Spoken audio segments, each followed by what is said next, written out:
right, welcome back into the meat of the matter. Today we have a guest, Phillip, Mr. Phillip Wynn, on the bottom there. We're going to get into his story, his all things about him, right after this.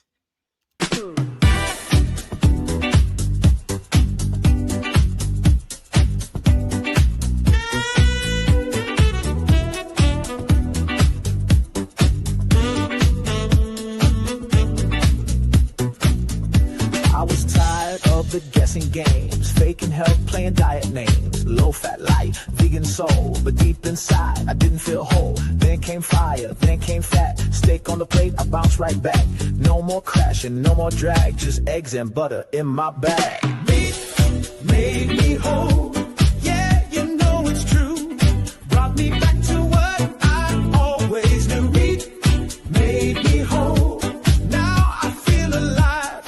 Give me that. Say goodbye to the low-fat blood. Meat made me whole. Feel it in my soul. And the Meat of the Matter podcast is live every Sunday at 10 a.m. Pacific, 6 p.m. in the UK and Ireland, 7 p.m. in the Netherlands, and in continental Europe. Peter is still on his bike, so Phillip is stuck with Mark and I today. We got the summer holidays. Peter's been cycling his little Dutch thing off.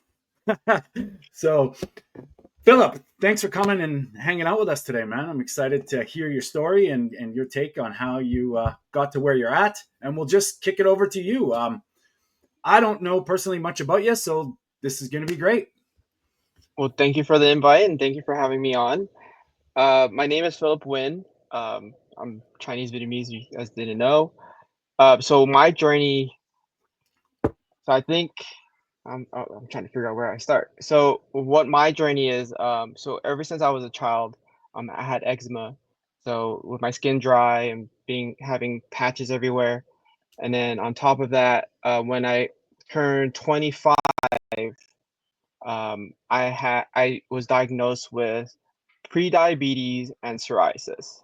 And so during that time, I was dealing with severe psoriasis, so majority, about 50% of my body was completely covered.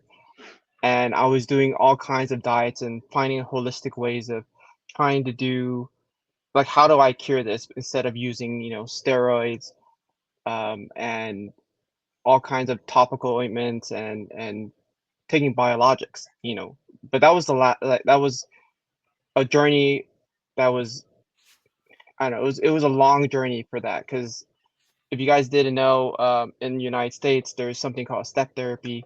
And if you have psoriasis, they have to try things first before moving on to the next. And so I was on the last step, right? I was doing orals. And then and with the oral stuff, I was just vomiting. It was just really bad. And so my skin didn't really clear up with that. And so I went vegan for a couple years, vegetarian, and then somehow I found the carnivore diet, and that was through Dr. Paul Saladino and Dr. Sean Baker, and that was in 2022. So at the end of December of 2022, that's when I started my carnivore journey. At first, the first 3 months, I lost a lot of weight. I was 200 pounds, and then, after 3 months, I was 180, and I started to notice my skin started to heal up. And I noticed things were improving with the carnivore diet, and so I just stuck with it. Now, present day, I've been on it for 2.5 years now, more than 2.5 years, and my skin has completely cleared up. And ever since then, I got sort of this calling to sort of help people now with, hey, spreading the awareness, hey, the food that we're eating, the highly processed foods, have been really harming us in the gut health, and our skin is a huge indicator of other type of diseases. So with psoriasis, what I have, psoriasis always comes with comorbidities, right? There are diabetes, there's other kidney issue health or something like that, and psoriasis is another byproduct of that symptom. And so where I'm at now, like, I'm coaching people to sort of, hey, let's go on a carnivore diet, let's get your fitness right, let's get your mental aspect of things right too, because going under psoriasis, I was constantly stressed out. It was a stress-induced psoriasis for me, and I was constantly working 10-hour days, at a really stressful job, and so, you know, I try to do the holistic approach because the oral stuff, like I said, was not doing it for me, so that's where I'm at now, and that's a little bit about me, so, yeah. And has everything cleared up at the has everything cleared up, or are you still going through at the moment? So, everything on my body has cleared up. There's still some things I'm still I'm trying to figure out is my, so there's something called plantar, uh, Fasciitis? not plantar fasciitis, it's called, plantar something, I forgot what it's called. Palmoplantar psoriasis, which is your palm and your feet could get psoriasis. Mm. Mm. And so I'm dealing with my palms. So I still have like band-aids. You can probably see a band-aid right here, and then I have a little bit of my skin. Yeah, I can And see. Yeah. this is due to, from what I've noticed is the soap I'm using or the water, Right. the heavy alkaline water that we have. I'm in LA, Los Angeles, so the water here is not very clean. They even don't recommend you drinking the tap water. So the hardness of the water actually affects Wow. the trigger of my psoriasis. So that's I'm still dealing with that, trying to find alternatives to how do I deal with that. So Mm. Wow. Wow. Never Yeah. heard of that. Yeah, that's pretty. I mean, hey, listen, we can go down water. I mean, holy cow. I mean, they've been lying to us about that too. I mean, I think, you know, apparently I'm in Vancouver, Canada, and we have arguably one of the most pristine water sources, and they still mess with it. Like they still do, you know, the chlorination and I don't think there's fluoride in our water, but I mean, I could only assume California, with the way they're going, um, probably not the best drinking water on the planet. So that would, and then that's what we shower with too, right? Like that's something that people don't realize. And we're talking about skin. I mean, in my opinion, the skin is a perfect indicator of what's going on inside. There's like if there's Yeah. a disconnect anywhere from your microbiome to, just even digestion, it can show up in your skin. And Philip, you're a perfect example of there's more to the inside out as opposed to putting stuff on the outside in. yeah. How did Yeah. you feel when it sounds like you're getting sort of pinballed by the system? Like, the steps was, it started off with creams and, just topical stuff. Yeah, so it's called step therapy. So they start off with creams, so like start high like corticosteroids, and you've probably seen a lot of people with withdrawals from that, right? If they use too much of it. Since Yeah. that's they only give that to you if you have like mild psoriasis or mild eczema. But Yeah. once you get into the moderate to severe, which is like moderate is about I think 20 to 30% of your body is covered, and then severe is anything beyond that. Yeah. And so the steroids and stuff actually did help, right? And after that, but then I can't be using it for a long term. It has to be an acute or a short term usage. Um, and so when that didn't help, the dermatologist recommended, okay, let's go on to oral, and I did Otesla. Mm. Otesla is one of the supposedly older generation pills that sort of inhibits uh, some enzyme that blocks your skin from growing and lower. It's an immune suppressant, pretty much. Sounds really healthy there, right? Yeah, Like, yeah, and it's supposed to help with psoriatic arthritis, but it didn't help me. So, yeah. but when I was taking that, I was actually one of the common side effects is vomiting. Mm. It actually hurts your stomach, and I was looking at the psoriasis community, following all of the and doing my research on it. A lot of people have the same symptoms, but it Yeah. doesn't help. And Well, so, it's kind of interesting how if you're vomiting from a skin treatment, that would say that it's something to do with the inside. You know what I mean? It's definitely yeah, affecting you, right? Like yeah, oh and man, I feel you, buddy. and it's another thing too. It's another way your body telling you, "Hey, we don't like this. Yes, Get it out of yeah. your system." Mm. And it's funny how they deem that a side effect, right? Like, oh, well, it's possible it's just you. And, like I'm curious to know, when you started going down the holistic path, how did you find, I mean, probably looking back now, you can probably figure out that there's some foods that would directly infect or affect a flare up. Did you find, like, when you started doing these things, that it wasn't consistent? Like, there was different foods would trigger different things? Yes, and that's one of the biggest things too. Is so I've noticed if I ate gluten, which is a very common thing for people with psoriasis, is they're allergic to gluten, and that's Mm, like related to glyphosates and stuff that we Mm, have in the United States, right?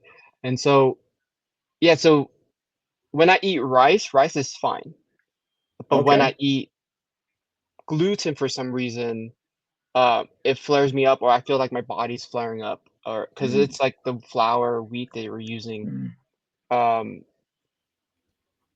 and that's another thing. One of my part of my coaching and trying to help people with psoriasis is figuring out your triggers. And so yeah. food is the main one. And growing up, I was allergic to shellfish. Okay. So if I eat like certain seafoods and stuff, that my body starts to flare up. And so Mm, it's just trying everything out. My approach to holistic is trying everything out, and then I still want the goods, like chips and all that stuff because it's food and then it's your vice, right? I grew up in a family where food is everything, and mm, so it's been very tough.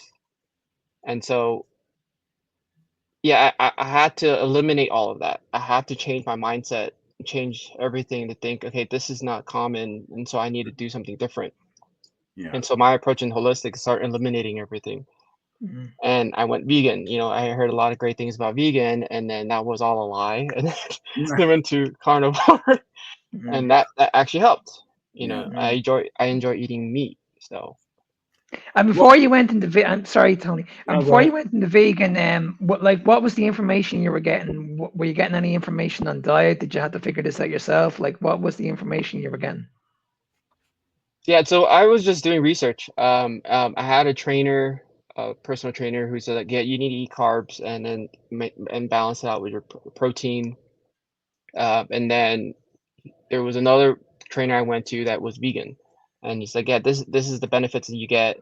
And then I dug a little more, like, "Oh, these are all the other benefits that you could get just by looking at certain doctors and stuff, um, and how you could heal your skin from this, you could heal from that." And that did not do it for me. With going vegan, my stomach was bloating. I got diabetes from it, and maybe I wasn't eating clean enough. And I've Well, noticed a lot of the vegan community people are eating like packaged food, right? They're the Mm, highly processed food, and there's like vegans that are still fat. And mm, yeah. so I was that type of vegan. Yeah. mm, Well, I think a lot of times too, what we don't realize is the nuance and the context of what you're doing and what you're eliminating. I mean, when you're dealing with severe allergy or plant toxins and you're eating this stuff that sprayed herbicides, pesticides, they show up in your case, it's going to be completely different to somebody who's maybe got some arthritis, but it's mm, stemming from the same problem. And I think that's where a lot of people that try vegans and they have good results, it's because they're however strict vegan they go, they're mm, eliminating a lot of those toxins and the stuff that's bad. mm, But yet still, if your gut's broken or your microbiome's off, or you're severely allergic to something, it's not going to think. And I think that's where we get into the weeds here, where yeah, vegan saved somebody, but is it for everybody? And when you now are a carnivore, you're feeding the body what it needs first and eliminating a lot of the stuff that's causing irritation. I think it's important to realize, like, we're talking from a whole, not specifics, because it showed up for you as psoriasis, but I mean, that was your manifestation in your body about what these things were doing. And I'm yeah. sure, go ahead, Mark. No, sorry, Tony. Yeah, because I was the same. Like I didn't have any. I wasn't. My skin wasn't as bad as your, Philip, but I did have acne issues, say about 10 years ago, and I was convinced that I just need to clean up my diet. I just need to add more vegetables in, spinach, broccoli, and stuff like that. But it actually made me worse. And people were actually saying to me on a regular basis, "Are you okay? You don't look right." And I I had these dark patches underneath my eyes, and I could sit when I look back at it now, like Jesus, I wasn't healthy at all. Whereas now, like you guys, I'm eating this way now over 4 years now. My skin is perfect. I don't use anything on my skin at all apart from just beef tallow. That's all I use.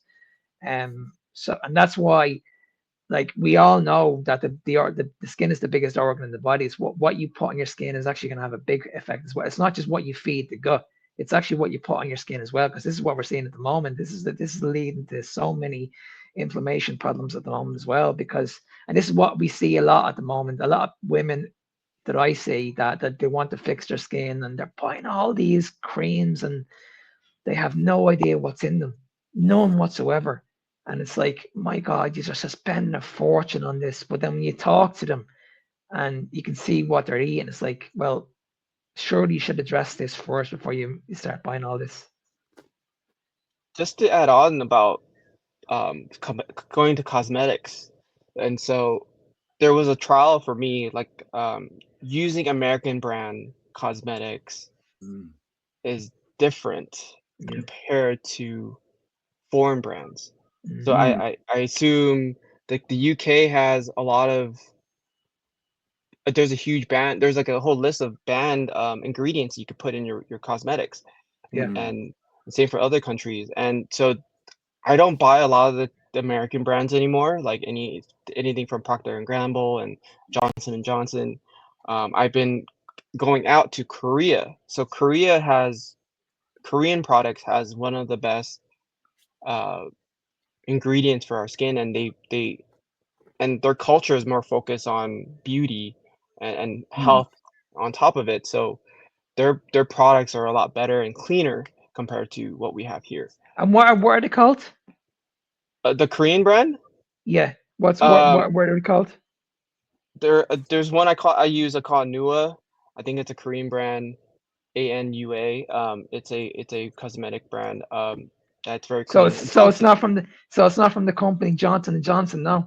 Nope, it's not from Johnson and Johnson or Procter and Gamble, Well, P&G. So I I could only assume, knowing the FDA and like these health guidelines, that the beauty products would be not no different. I mean, there's probably chemicals in there that are recognized as safe, or yeah, you're able to put a small amount of them in. If you don't go over a certain amount, it's all good.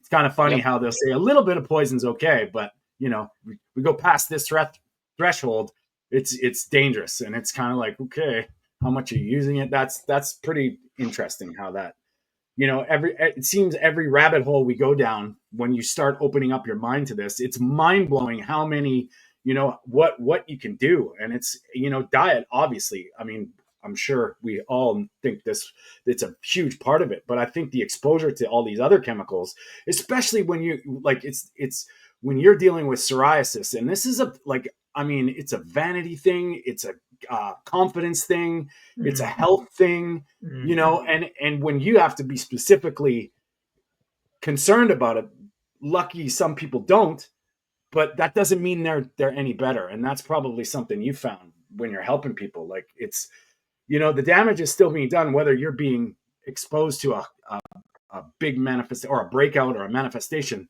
It doesn't mean yeah. it's any better if you're not doing these things, right? Yeah. yeah, Yeah. Yeah. agree. And so when you found carnivore, how fast did you start to know? Like you said, you mentioned that the skin progressed, like it got better.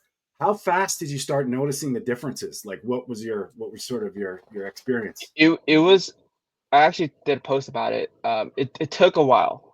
Okay. So I noticed. So after the first 3 months, definitely noticed my weight loss, Mm, and then my skin stops flaking. And okay. so I've noticed that it stopped flaking, and it just stayed there. Mm, Uh, and then after 6 months, you start to notice it starts to heal. Mm, yeah. So and this is all from what I've done research and talking to other clients and stuff, is it's different for each person. It's how bad is your metabolic dysfunction is, like how much mm, damage have you done to it, Yeah. mm, that and then and with autoimmune diseases, which like psoriasis, it takes a long time for it to heal. And Hmm. so for me, it took me about 6 months to see clear changes, proof Okay. that it's actually. And then Mm. after a year, that's when my entire body was cleaned out. Oh, Wow. that's amazing. So, So, Incredible. yeah, go ahead. so what gave you the sort of wherewithal to keep going, to not give up, like, because a lot of people give up too early. They don't understand the healing process and how, decades of unawareness and broken guts and toxic exposure can't be resolved in a couple of days, even 30 days, Mm. right? Like a lot of people. Yeah, so one of the things I tell myself is if I stick with this, because Paul Saladino I think had psoriasis Yeah, as he's well, so that eczema. and Yeah. yeah, Mm. eczema and stuff. So I like, okay, he's doing it for so long, and he's able to keep it off. So Mm. I think maybe that's the way to do it, right? It's and with my fitness journey, I've been working out for 10 years, like and helping people with fitness and stuff. And for you to get the body I have now, or just physically, you have to train it years after years after years. Mm. So it's just like our gut. If we maintain our diet year after year after year, you're going to see improvement and changes. Mm. And so for me, I like to teach, um, instead of lifespan, it's more of health span, Perfect. Yeah. Absolutely. right? Right. So how can you maintain your health span? How can you? So if you guys, I want to add on that I'm an engineer by trade, so I graduated with a degree in mechanical engineering, and I like processes. I like to how That's do we it. can maintain something so long, Hmm. and so I'm trying to optimize my life because our life is like a game, right? It's we're a species of habit, and so if we train our body the same way and keep on it, you're going to see major changes over time, and it's a slow build. And I try to teach people growth mindset. How can you change yourself 1% every single day? And so I try to tell and teach people that it's like, hey, if you're on this carnivore diet, you have to change it from a diet to a lifestyle, Mm. There you and go. you have to incorporate it, because if you don't do it, and you cheat, your autoimmune disease just picks back up, because Yeah. it takes a long time for your gut to heal, and if you poison it once, it'll just go back to normal. It Yeah. just comes back. Yeah, we say this all the time, Philip, and you've hit the nail on the head. Like, it's not about a quick fix. It's not about weight loss. You've done a lot of damage to your body over the years. You need to allow your body to heal, and in some cases, people can do it in 3 months. Some people can do it in 6 months. There's other people that need like 3 or 4 years. I only had this conversation with a guy a few weeks ago, and he's still to this day struggling like 4 years later, and he knows that he's still going through the healing process, but he knows that it's going to work eventually. And I think Mm. this is the message that we need to get out to people, that it's not about losing weight to be healthy. It's about getting healthy to fix your problems, whether it's skin issues, whether it's diabetes, whether it's weight loss, whether it's any kind of insulin resistance. It's about, like, you need to heal the body. It's not about having any quick fixes. And this is what's going on at the moment that in the world, this diet culture.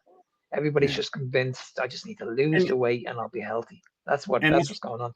and I think, like, there's a lot to be said about your gut stability, your gut health, and your microbiome. And Philip, like, I'd love to get your take on this, because when we're shifting our microbiome, they know things. They know that, yeah, you can ferment fiber and it turns into small chain fatty acids, and that's for energy, blah blah blah.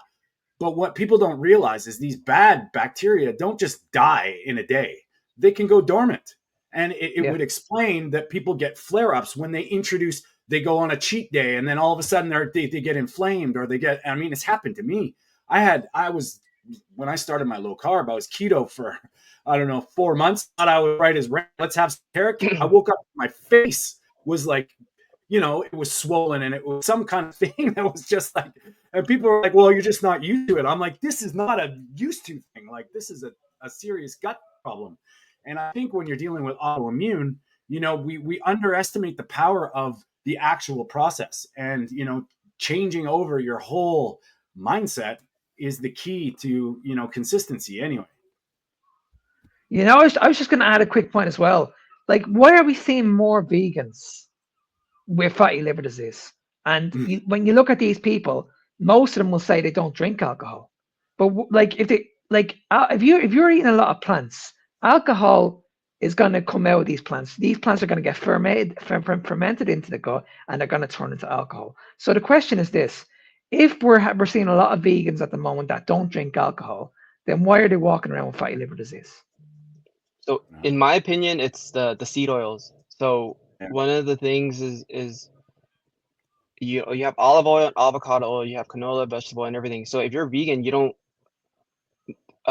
touch tallow or butter, and so one of the things I've noticed is if you look at the highly processed food that are vegan, if you go and get that stuff, it's cooked in vegetable oil, canola oil, Yeah. or Yeah. safflower or sunflower oil. So, Mm. and we all know. I think you guys know this already. So it's where when we intake those oils, it tells our body to retain the fats. Yeah. And so where else are they going to put it? If you can't process it, they just build that fat around our organs, and that leads to liver, and that's a Yeah, dysfunction, yeah, and right? I noticed that straight away because I used to have shots of olive oil, and I noticed the minute I had it, I was like, oh my god! Like within seconds, the minute it went into my stomach, I was like, whoa, this doesn't feel good. This is meant to be healthy. I shouldn't feel this way. But I was in bits, and same with rapeseed oil. I used to have, as I said, I used to have these shots during the day just to increase my calories. So I was having about 4 or 5 of these a day. I think it's a double-edged sword as well. Like when you're dealing with dysfunctional fat in your liver and in your adipose tissue, and then you're not getting the nourishment from the fat soluble vitamins. Plus, Yeah. you're getting your stuff from grains. Like you have to Yeah. be eating legumes and carbohydrates to get your protein. You have to mix, and I think that would be the other side of things. And I'm sure. How do you feel? Like you said, you could eat rice, Philip, but how often do you do that, or do you not do that anymore? I don't do it as often anymore. Rice is a treat. So that's the thing. I'm flexible now since I've been on Mm, it for so long, and when I eat rice, it's like a treat to me. It's yeah. because it does when I eat it, it does hurt my body. Like I Mm, feel like the aches and pains that comes up. You probably mhm. get that if you eat so clean. But it's just a treat because sometimes I have to celebrate or go out. It's just one day out of the year, so it's not like something crazy. And so, and then I've noticed too is if I eat Japanese rice made from Japan, a product of Japan, is actually cleaner than what's in America. So Okay. Well, I was testing out yeah. what rice is better, and I've noticed Japanese and Korean rice is pretty decent, but Mm, still the sugar is the one you know that yeah. causes all the pain. Well, I mean, and coming from the Asian perspective, like we always hear it. Well, the Asians eat a lot of rice, and it's like, well, okay, but hold on, all rice is not created equal, and Yeah. our food now is different than the food then, and it's there's so many arguments to that, but that's usually what we get is like, well, they eat rice, they're fine, and it's like, well, look at the India culture now. India, they have diabetes. What did they change? Western influence. That's it. Yeah. Yeah. They Yeah. still eat the same diet, but just with all the seed oils and all the Western crap.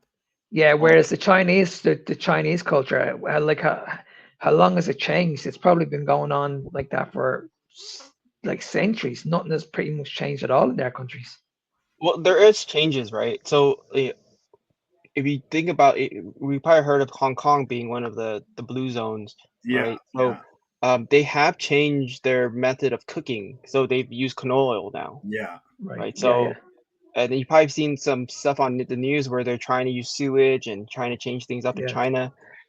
But I think the biggest change is the introduction of these oils that has been what highly oxidized to the point yeah. where and but the thing is if we avoid that and I don't know I'm blaming the oils pretty much. Well, that's a good argument, man. I blame the oils too, especially deep fryers. That's what, and if you come from a restaurant or outside perspective, they're there to make money. I understand that, but when you're heating up the deep fryer for the day, do you think they're changing the oil every day? That's crazy. That's trans fat. That's like all the bad things that come with heating up and cooling down oils. And that's where I agree with you 100%. I think that people that eat out, that deep fry their food in canola oil, is probably doing the most damage that you don't need ever, and that's a huge driver. Yeah, I mean, we talk an awful lot about sugar, but we know fully well how bad these oils are, and it's just incredible when we see the pushback when we try and explain this to Yeah. people, and we're being told, no, there's nothing wrong with this. There's nothing wrong with these whatsoever. And when you talk to these people, you can clearly see it in the skin. That's what I notice when I'm talking to these people, or I see these videos. The first thing I look at is the skin. Hmm. You know what I mean? And then when you're in the gym as well, you see all the cellulite all over the legs. And these people are only like young people, they're only in their 20s and 30s, and you can see all this like this creasy skin on the back of their legs. You can clearly see it's just cellulite, and you know exactly where it's coming from. It's coming from all the seed oils. Is that true? Because Yeah, I'm still trying to understand how people get cellulite because I thought it was more related to collagen. But it's if dead skin. It's Well, dead skin. That's what it is. I think it's like a disconnect from your proper skin or fat production, right? Like Yeah. it's not supposed to be there. So I think there's probably a multi factors, but I see that too, Mark. And like you can look at somebody's skin, and I mean, Philip, coming from a skin issues for your whole life, how good does it feel to be able to have it, well, at least in remission or under control? it feels great. How can I explain it to you? When I have psoriasis, with the severe psoriasis, um, I was itching every single day. Like Mm, every night, I can't even sleep at night. Like I was Yeah. itching and I'm bleeding, yeah. and it's in parts where it growing areas and stuff that it's not fun, and it's painful. I put castor oil all over my body. I had to cover my entire body before I go to bed, and I leave oil stains all over on the bed, and I leave flakes everywhere. I had a head psoriasis too, scalp psoriasis, where so everywhere I go, I scratch. I see dust all over my shoulders, dust on the floor. I had to vacuum it, and it was sort of embarrassing at work too. So Yeah. Mm, it's mm, so having this that's one of the pain points, that I talk to my clients about. Like, this is your pain point. This is embarrassing. This is, and it's a vicious cycle, right? Yeah. Mentally, right? Because I have this skin condition. People will stare at my skin condition, and I'm embarrassed to even show myself, and that causes stress. Because we're social animals, we need to be out there and talk to people. Yeah. But if yeah. we're not, if we're insecure with ourselves, that stresses us out. That it raises your cortisol level, and that causes more flare-ups. So it's a Mm, chain, it's a vicious cycle. And yeah. I try to tell people, hey, you need to accept who you are now, and know that there's a way for you to get clear skin. There's the end result, and you have to change. Hmm. So So I want to know this, Philip. When you were going through these issues, were you been looked after by specialist doctors? And if you were, what's the feedback now? feedback is great. Keep doing what you're doing. And then I need So to put you on there's so there's statin. so, there- so there's no pushback. They're not saying like, listen, what are you doing? Nothing like that at all. None, none, no pushback. Besides, the only pushback is from my primary saying, "Hey, you need to be on statin," so I need to find another primary. Yeah, Oh yeah. no. Okay. This is yeah. Philip win number 2. Let's talk cholesterol. No, I'm just kidding. We all know where that goes. That's just wow. Hey, you're doing such a great job. You're feeling great. Look at you. You're a brand new you, but you need drugs. Like wild, wild. It is wild, and another sometimes some doctors, some dermatologists will ask, "What are you doing?" Okay, and some of them have actually gone on my diet and they Awesome. liked it, but the hard thing is you can't tell your patients that Yes. it's Yeah. here's some medicine you could take, and Yeah. so it's doctors are handcuffed. They want to help people, but they can't. Yeah. And so I'm hoping with the current administration, and what they're doing with the NIH and everything is I'm hoping they change those standards, right? We hope. For Yeah. We doctors certainly and hope. and they actually help people instead of giving them pills for the symptoms. Yeah. No kidding. So how do your friends and family like that have noticed your change? How are they feeling? Like what do they say about it? Oh man, I had mixed messages, you know. So when I posted my before and after picture on my Instagram, they everyone liked it. You know, everyone's like, "Wow, great job!" And um, but when it came to my mom, she questions like, "Is it okay for you eating this much meat? Are you okay eating this much fat?" Because I'm concerned because traditionally, uh, you know, she believes that fats are not healthy. You're gonna get a heart attack and stuff. So she still has that idea. I've been trying to Mhm. teach her, reinforce that with her. But I don't know what happened, but I think it's a cultural thing for her and a trauma thing because she's sort of bonded with food and Mm, how you need to eat more, you need to eat a lot. And so I had to break that mental thing. But the rest of my family, they saw the change. They saw yeah, that I've lost weight, and then they saw that I built a lot of muscle too because I've been training and my body's been optimizing itself, and so they see the progress and proof. awesome. I was able one of my clients is actually my uncle now, who 2 of my uncles, you know, they saw the fitness in me, so I have been training one of them in fitness. The other one, I'm trying to sort of get him back on track of feeling more secure of himself because he's insecure about himself, and trying to get him on the diet and actually start losing that weight because he's about 250 pounds, Mm, and so I'm trying to get him to go down. And it's yeah, been hard because sometimes as a coach, you probably see this too, Mark, is when you coach people, sometimes they don't listen to you Mhm. and they're trying to, how do I not pressure them to the point where they just want to give up? And you want to sort of, hey, come on, I'm trying to push you and nudge you to the right direction. And so that's what I'm dealing with my uncle right now is how do I get him to be on the diet and stay on it?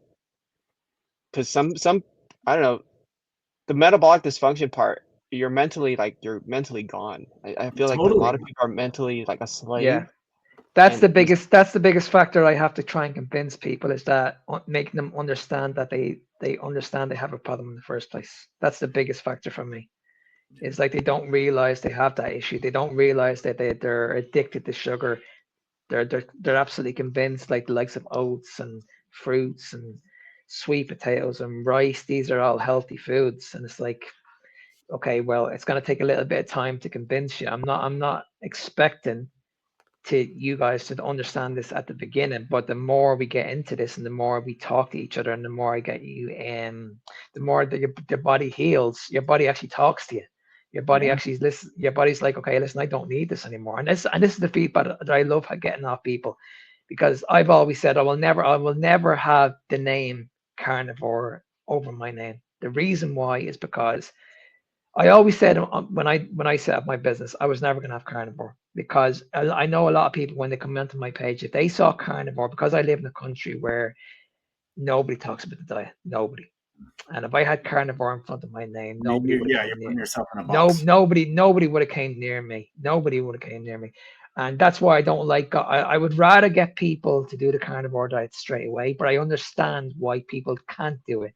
So I have to go at their pace. As I said, I need to make them aware of why they're doing this in the first place. I need to make them aware of Yeah.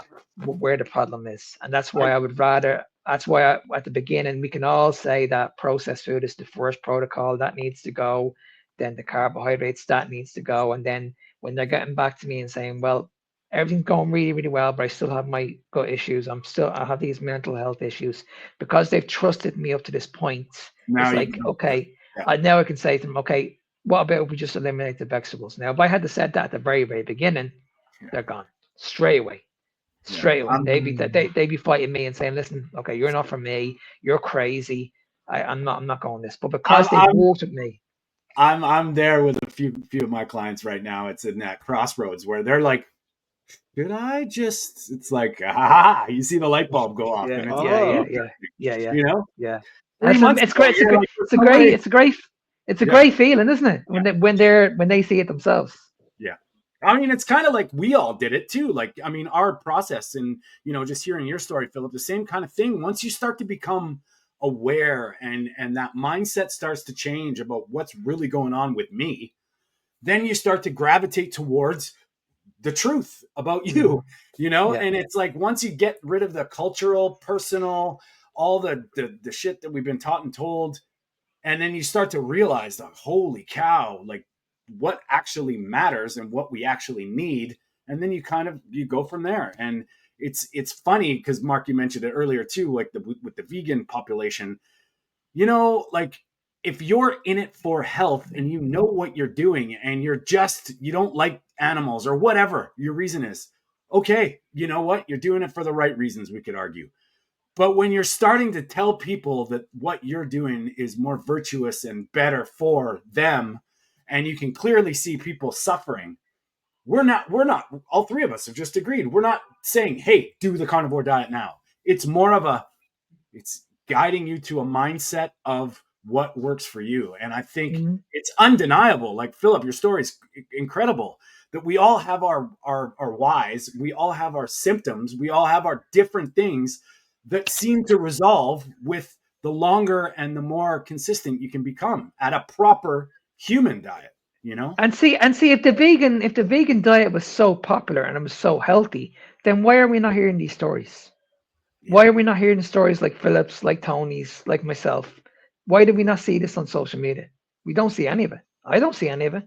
Name one person that has cured any disease on a vegan diet.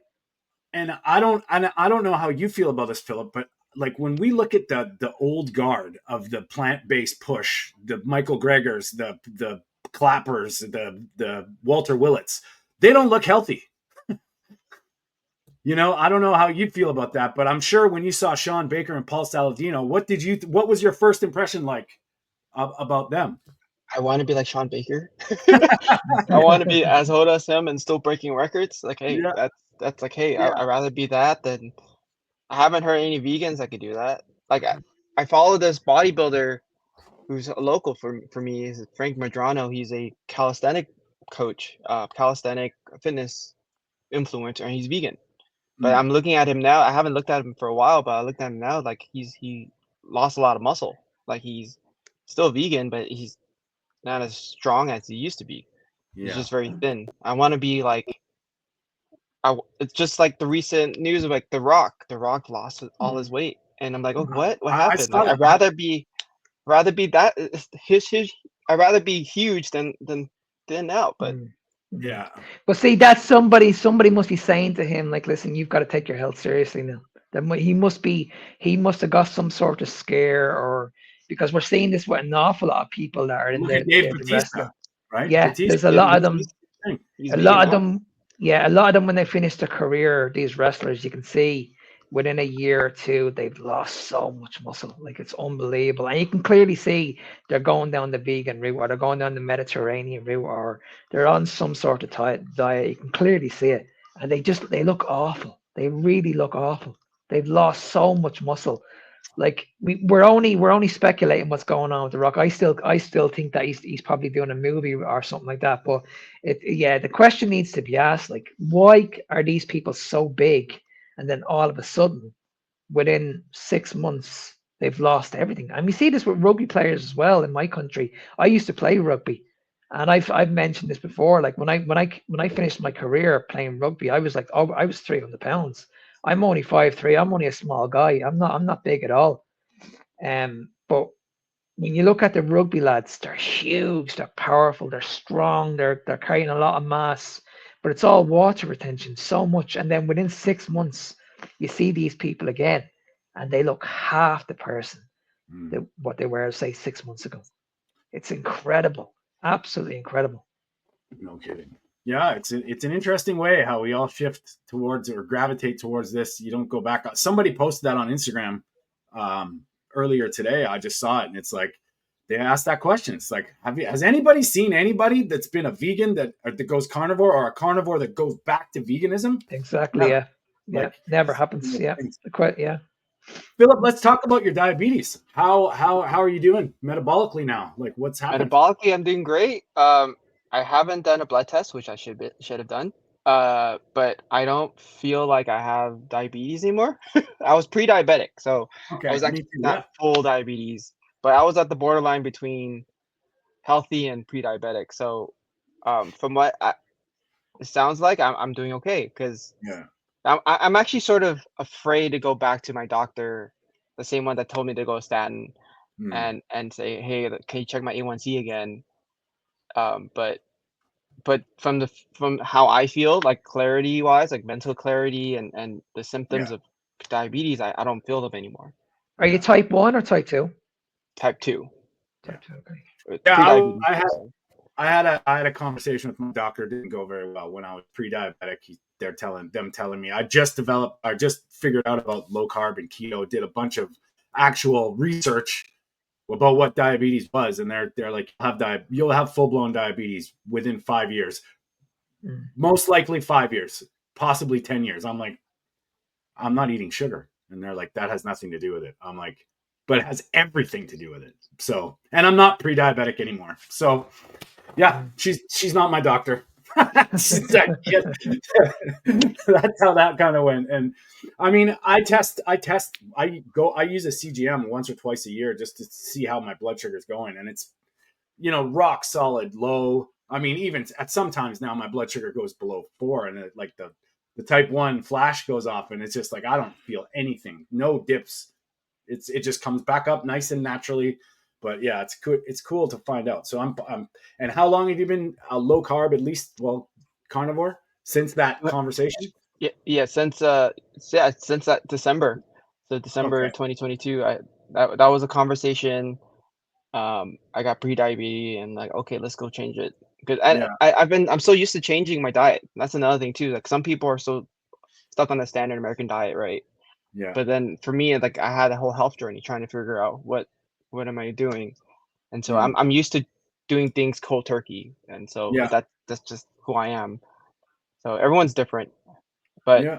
the diabetes is it's a little concerning because if I had diabetes, if pre-diabetic, and with the diet I'm on, I'm thinking about my parents Yeah. Mm.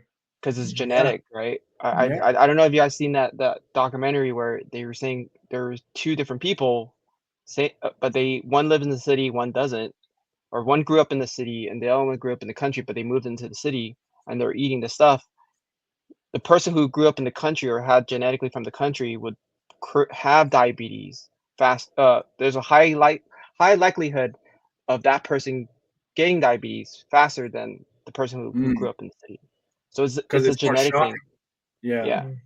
So there Interesting. is a connection, a correlation between Well, with that's that. that comes back into the argument of the genetic predisposition. But I mean, what's actually signaling your genes, right? Like Yeah. that's the thing where you still talk to people that tell them that diabetes is irreversible, and it's like, well, I've done it, and what type 2 diabetes is a diagnosis. It's a point where they can identify it. That doesn't mean the disease isn't happening for the last 20 years, right? Like you're progressively getting there, and that's where I think people like yourself can really vouch for, yeah, you can do something. I mean, because some people think there's nothing you can do, which is ridiculous.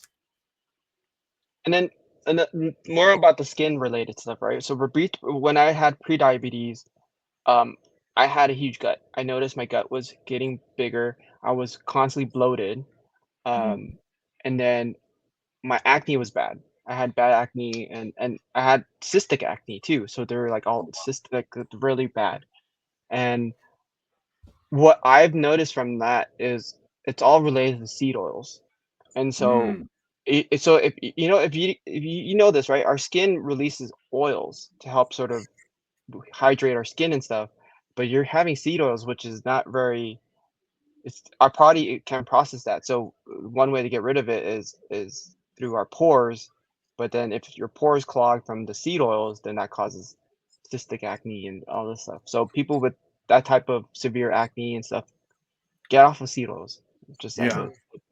Well, and it's interesting that you say that, because I've noticed a few things with people too. Is how your body's structured and built, what it's built on, and if it's been 20, 30 years of seed oils, well, when our skin and our cells are turning over, it takes so much time to Mm. get those new cells going, I mean, Yeah. if we're a new body within 5 years and every cell is being like regenerated or turned over, your skin, I think it happens a little bit faster, but it's not a coincidence that, people say that seed oils, they're trapped in you for years, for 2 years, 3 years. Yeah. And then you see people with these turnarounds that nothing's happening, but then 2-3 years, they have this, holy shit, everything starts to go Yeah. away. Well, I think that might be because you're eliminating and letting your body regenerate properly. This is what Barcase says this on a regular basis, that if you've abused your body with seed oils for over 20 years, then you can Yeah. expect the same outcome when you're going through the healing process. It could take you the same 10, Yeah. 15, 20 years. And it's true, Yeah. because it's an absolute fact. Because I know I've been doing this now for 4 years, but I still feel, even though I know I'm deeply fat adapted, I'm in ketosis, I still feel like I'm still going through the healing process Oh yeah. because of the damage that I as I said, I did all this. I was consuming all these seed oils, so I know my body is still in that healing process at the moment. I think all three of us are in that situation at the moment. Yeah. Well. Yeah, I really, to go back to my childhood. I really destroyed my body in high school because I was playing tennis, being super active, and then I was eating chips. I was eating hot Cheetos. I was eating all the highly processed foods, and that was my diet. That was the school lunch, right? And I was starving until that's all I ate. And then when I went to college, I've noticed I gained like 30 pounds in 1 year from when I went to college. But I was eating ramen noodles. I eat instant ramen, all the spicy foods, and that was my worst time. I was 220 pounds at that time, Hmm. and I noticed, okay, I need to change something. So that's got on my health journey, and here I am. That's actually another good point too. Even just with ramen, there is a far cry from Mr. Noodles compared to the ramen that they're eating in Japan. Like the proper real broth. The noodles, but that aren't fake food crap. I mean, those packets in those like instant soups. Read the ingredients, man.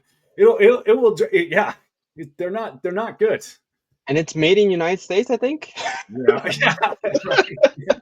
A lot of it's made in United States. Yeah. But yeah, you're totally right. I just read something about on Instagram. It's like, why are Japanese people have the Mhm. lowest obesity level? Like 4% of of Mhm. the population has obesity, and it's because they eat whole foods, right? Yeah. Like their food is Yeah. not littered with pesticides and all that stuff, and it's clean. So Yeah. there's Yeah. just so many factors that we as a society need to really implement and focus on. But I think we're trying to survive, and they're trying to Mhm. make things better. And I sort of blame, not blame, but my college that I went to, UC Riverside, their research has been focused on agricultural. That's been one of their main research, and they're the one. Have you heard of the cuties? They're like little oranges that are super sweet. No. Oh, maybe that's a California thing, but if you ever go to California, there's something called cuties, and There's there's small tangerines that okay. are super sweet, but they expire really quickly. They're Mhm. bio bioengineered, and Okay. my college actually created that. Oh wow. They're able to grow a tree that creates something super sweet really fast, and it's not good for you. Sounds like a great idea. Right? Let's mess with God and nature a little bit more and create this stuff. Wow. Wow. Yeah. No Yeah. kidding. That's so. What's your diet like right now? Like, what are you eating? How many times a day do you eat? And where's your sort of?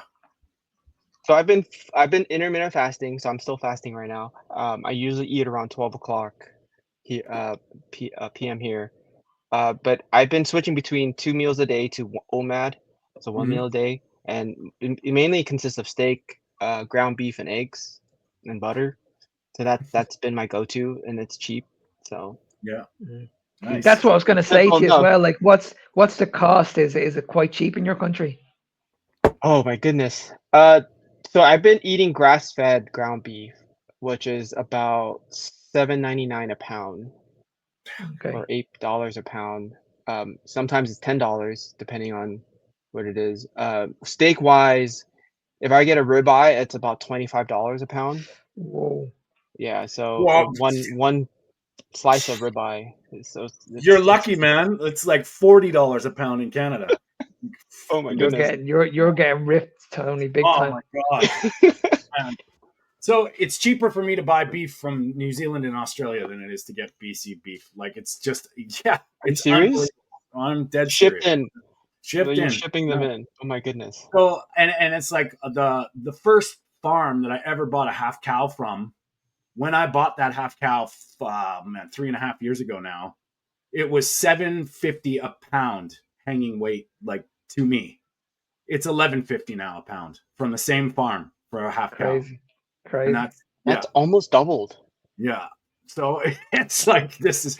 I mean, I hear that the food prices from all over the world, and it's just like, man, in Canada we're getting just it's ridiculous. So, Yeah, how much I'm how much do you eat? How much food do you eat in a about day? 2 pounds a day. So Right on. that's my aim. My goal is about, I don't measure. I eat till I'm Yeah. full, but from the measurement base, like just guesstimate, it's about 2 pounds a day. Um, meeting my 100. I'm 180 pounds right now. 178 pounds. So I don't really weigh myself as much, but that's the last time I weighed myself. Yeah. So I've been trying to eat at least about 180 grams of protein a day. So just for maintenance weight. Nice. So you're talking about that's a good point too. Like you get to a certain point where intuition sort of takes over. I'm the same way. I just eat. I kind of have a ballpark idea in mind, but really it's more just how I feel, and I eat till I'm full, and that's pretty much usually the way it works. Yeah, do you guys also get that where like do you crave liver sometimes or like the organ meat? I do actually. I get two things that I sort of my body sort of gravitates towards. One is liver, but it's very like rare. Like if I haven't had liver for a month or two, it's kind of like the mind starts going, yeah, like that would be good. And the other one is seafood. Like once in a while, I get salmon sashimi or oysters. I just get this like it's time, and it's weird. It's not like a craving. It's more of a just it comes into my mind, and it's like, oh, that's it. But that's kind of Interesting. that's me. Intuition. Okay. The biggest one for me is bacon. Yeah, yeah. My God, I That's the B1, struggle. bro. Like That's the B1, oh brother. my God, B1. I can eat. Honestly, I can eat so much, and fat as well. Like fat is a big thing for me. Like when my pan has a lot of fat at the end of it after me eating the meat, like I see that as a dessert. I'd be licking that out of the pan. I'm like, Is I'm it like, this is. solidified or is it Oh, I just put a little bit of salt, and oh my oh God, my it's just goodness. heaven, heaven. Good. I stay clear of that because of I get the runs. Yeah, well, if it's liquid fat, man, that's my yeah. I make some bone broth or some meat stock, and I don't realize I just love the floaty fat. But yoo-hoo, let's Yeah, go. It's yeah, like yeah, yeah. That's the thing. It's interesting. So Mark, you're in Ireland, Dublin, right? So or Ireland area. So is I noticed the pork is different there versus United States. oh, Oh buddy, yeah, for yeah, sure. and same to steaks as well. The steaks in my country are about that thick, and then the quality is not. It's okay. It'd be about 85-90% good quality, but the steaks in America, I've been to America a few times, and the difference in taste is just insane, insane. That's why I love going to America. I love going to the steakhouses. I love you can't get a T-bone steak in this country for some reason. I don't know Really? why. Yeah, you What? can't get T-bone steaks in this country. I've checked everywhere, but Not a that when I common go to sight. I'll be going to Florida now in December, and the first thing I'll be going to is a diner, and I'll be ordering a T-bone steak. Just give me a T-bone. Right. Just give me a T-bone steak. I'll be going to Denny's. I always say to her, like, listen, just Let's go to just go Denny's. to Denny's. It's the cheapest place in Florida. Just give me a T-bone steak, and I'll eat that. No problem. If you ever go to if you ever go to Vegas, they have a steak and eggs, right? For like $10. Oh The my Yeah, T-bone it was yeah, literally a T-bone steak with eggs for like yeah. $10. God. Because I'm she's always asked saying that why don't we not just go to a steakhouse or a ribeye steak or whatever, and I'm like, yeah, let's go to these places, but the prices are unbelievable, oh and I'm yeah. like, if you go to Denny's, I'm gonna get like a steak for This like is Mark. literally Mark's killing nothing. it. Oh The, man, the I used like steakhouses are a treat. So Vegas. When I haven't been to Vegas for God 20 years, but I tell you what, now I'd be a I'd be not the guy they want at the all-you-can-eat prime rib buffet. This would be insane. I'd probably go back to Yeah. Vegas now just for that. Never mind the Yeah. Vegas. Yeah. On that, I actually done that for. I went to like Bacchanal, which is a famous buffet in Caesar Palace. I can't eat too much meat there because it's so salted. Oh, okay. So the salt intake is the salt they Mm. give you for some reason. I think it's iodized salt, and so you feel the Yeah. difference. Like I don't feel Probably. satisfied. But Yeah. just a heads up, if you do go, I want to see how you feel about that because when I went there, I just ate prime rib. That's Give all me I would prime do. rib, more prime rib and Yeah. brisket. Give me more. Yeah. No kidding. So, we're gonna respect your time, Philip. But you mentioned that you have rice from time to time on on the occasion. But do you ever test anything else ever? So I've tested a lot of vegetables, so like onions. So I do go to In-N-Out a lot, but you probably heard of In-N-Out. Um, and sometimes they have onions on there, and when I eat a little piece of onion, my body starts to hurt, and so Wow. I can't do that. I can't do garlic, so a lot of root vegetables I can't do. Mm, I tried out a lot of veggies, like so cabbage and lettuce and stuff. I can't do those. okay. So I've noticed a lot of it I can't just touch. And Yeah. so with psoriasis, another thing too to avoid is dairy. But I Yeah. have been introducing dairy back into my diet, and it's been okay. So Okay. I'm grateful that I'm not Do you too allergic to lactose. So do you experiment with different kinds of dairy, like goat dairy or any kind of stuff, or has it just been I straight have up? I've Yeah. just been doing cow dairy, raw cow dairy, just the Yeah. basic stuff you could probably find, not Kraft singles. Because Yeah. if you guys Yeah. didn't know, Kraft singles it didn't even say cheese on it. It says just No. slice Yeah. something. So, Yeah. No doubt. I've been testing everything. So I've been following everything, try to test everything out because like I still enjoy carnivore. Like I watch some of the carnivore influencers. They're using seasonings and stuff. I can't do seasonings. Yeah. I try using like cumin and paprika and stuff like that actually harms my body.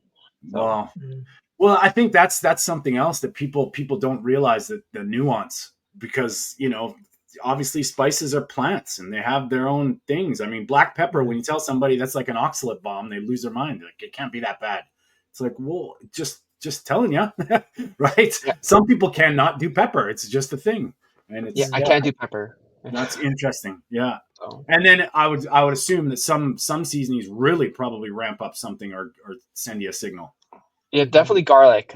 For some reason, Wow. garlic powder. That's very Hmm. common here. So I can't do that anymore. And definitely any like Lori sauce. You probably heard of Lori sauce. I can't. Hmm. I can't even do that, which is like a mix of uh, paprika and some other chipotle sauce seasoning Yeah. and stuff like that. So Wild. Wild. Philip, well, thank you so much for coming on and telling us your story, because I think there's so many, like, it's so important to hear all these different people that have had these profound healing experiences, and it's an ongoing thing. And I think your message about, this is a work in progress, probably for the rest of your life, unfortunately. And, being honest with yourself, it starts there. And well done, man. It was great to meet you. And like, anytime, come back and talk to us. I would love to, you know, have your take on things, because it seems like you're wise, and kind of what's going on, which is nice. How do people get a hold of you? Where do people find you if they want to get your help? Or yeah, let them so know. so on Instagram, TikTok, and X, Mr. Phillip Lin is my handle. So you could just use that and you could DM me. I even created a school community called Skin Mending Brigade on school. I'm still building that community, still new. I'm trying to put all of my learnings in there for free for everybody because I think sharing the idea, sharing content, sharing knowledge to everybody is a great way to help people in society overall. And I'm trying to build a community of people to really, hey, we as society needs to help each other and create and improve our society because not bring them down. And so you can follow me on 100%. Instagram and stuff. So I hope everyone gets something out of this. This is great, Yeah, and thank you for the invite again. And I would love to go back on and yeah. chat with you guys. So Anytime, man. And yeah, just want to hang on when we end the recording. I want to get all your details, and we'll make sure everybody can get all the info that they need. Man, amazing chat. Thanks for hanging out with us. We do appreciate it. Mark, anything you want to add? No, thanks very much for Philip for coming on. And like you said, it's all about spreading awareness. And if anybody can get anything out of this video, that's the reason why we do it. So if this helps one person out there that's in the similar situation as you, then our job is done. And yes, if you know anybody that's suffering and feeling what Phillip has mentioned, the shame, the just the unease in social surroundings, and listen to this, share this with somebody, because he's done it. And these people, it's not, I love you, Phillip, but you're not a genetic freak. You're just a human being that has done things according to maybe what we're supposed to do. So there's hope, and it's great to have people sharing their successes and their stories. So thank you, and please help us out, share it, subscribe to all the channels, follow Phillip on Instagram and TikTok and all the social media stuff. We are live every Sunday at 10 a.m. Pacific, 6 p.m. in the UK and Ireland, 7 p.m. in the Netherlands and in Europe. We are taking on the mainstream bullshit, and that's what our mission is to just challenge it and present our side, present people like Phillip's side, and get the awareness out there. Thank you, Phillip. Mark, always a pleasure, and we'll see you guys soon. See you later, guys.